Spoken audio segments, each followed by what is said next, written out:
कहती है कि क्योंकि काजुया घर का सबसे छोटा बेटा है, इसलिए आप लोगों के परमिशन के बिना हमने फिलहाल ऐसा कुछ नहीं करने का सोचा है।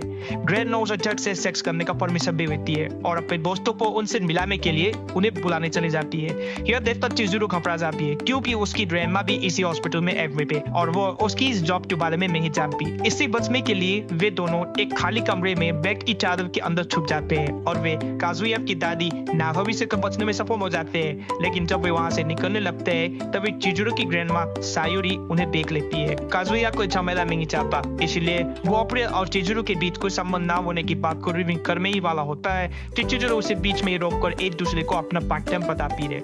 नावेली और सायोरी खुश है कि उनके ग्रैंड चिल्ड्रंस कपल से और वे उनकी शादी करने की बात चलने लगते हैं। ये देखकर वो दोनों चौंक जाते हैं। बाद में चिजुरो काजुया से कहती है कि उन्हें अपने ग्रैंड पेरेंट्स को जल्द से जल्द यह बताना होगा कि उन्होंने ब्रेकअप कर लिया है। काजुया कहता है कि मुझे भी अपने ग्रैंड माँ को मरने से पहले अपने रियल गर्लफ्रेंड से मिलाना होगा क्योंकि ये उनके लिए काफी मायने लगता है। वो उसे बताता है कि उसकी इससे पहले एक गर्लफ्रेंड थी लेकिन लड़की ने उसे ब्रेकअप कर दिया।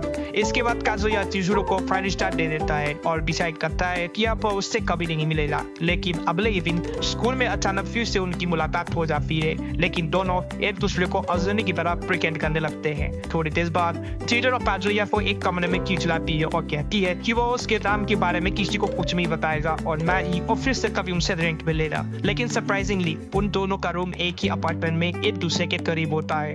ग्रैंडमा काजुया को कॉल करती है और कहती है कि वो उसके पास आ रही है और वो चाहती है कि चिजुरो भी वो आए।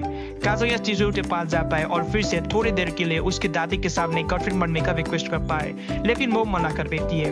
दादी आती है और चिजुरो को वेट करने लगती है। काजुया उसे कॉल करने के बहाने बाहर निकलता है और फिर से चिजुरो के डोर बजाकर उसे वहां आने की रिक्वेस्ट करने लगता है, लेकिन चिजुरो फिर भी नहीं मानती। मजबूर होकर काजुया अपने दादी को सब कुछ सच बता देना चाहता है, लेकिन दादी पहले ही बात चाहती है कि उनके बीच कुछ तो हुआ है। नाओमी कहती है कि मुझे लगता था कि तुम कभी एक लड़की पटा नहीं सकोगी, लेकिन भाग्य से तुम्हें चिजुरो मिल रही।